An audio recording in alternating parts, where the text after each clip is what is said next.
Faut-il craindre une deuxième vague de la Covid-19 en octobre? Pas de certitude évidemment, mais c'est désormais ouvertement ce que prédisent plusieurs scientifiques, un risque qui ne vient pas des chiffres. La situation en France est stable, en cause nos comportements et l'oubli des gestes barrières. La barre des 30 000 morts a été franchie hier avec 25 décès supplémentaires enregistrés. Et on s'arrête. 2020, on accélère et se met sur son 31. L'énergie est dans les pecs, des bouffées, ça devient malsain. Tout le monde vote, analyse et pense. Rigolo, c'est quand les colons, les campions manipulés par le chant des banques assénile. Comme tous devant les pubs et leur belle insigne. Écœurés de voir ces slogans qui nous oppressent et nous assassinent. Les commerces, crève, on nous ment, on nous balade. Faut savoir raison garder devant les erreurs de tous ces malades. Les libraires, restos, les bars, les épiceries. Nos pères, les pauvres et ceux qui s'asphyxient.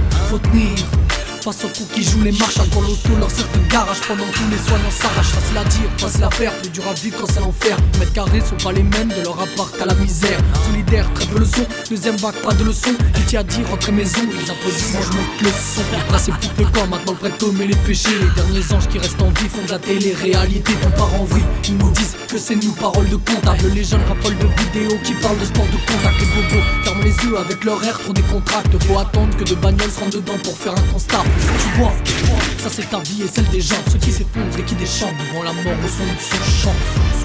Ah bah c'est sûr c'est pas joyeux. Je vois la couronne et ceux qui l'ont qui en défendent leur cher joyau.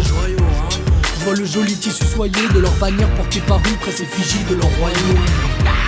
Dans le délire pour réussir faudrait attendre que l'on puisse voir les dirigeants marcher sur l'eau.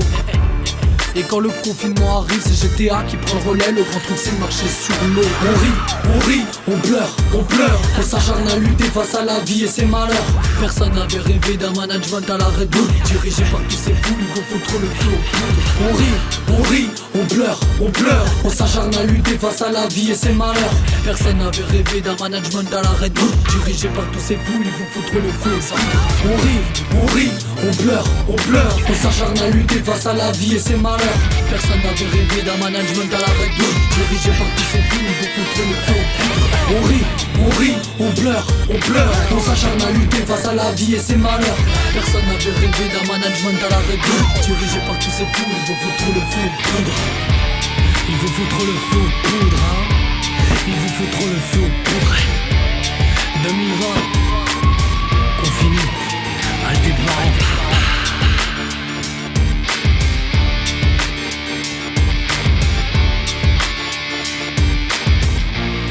Original à la règle.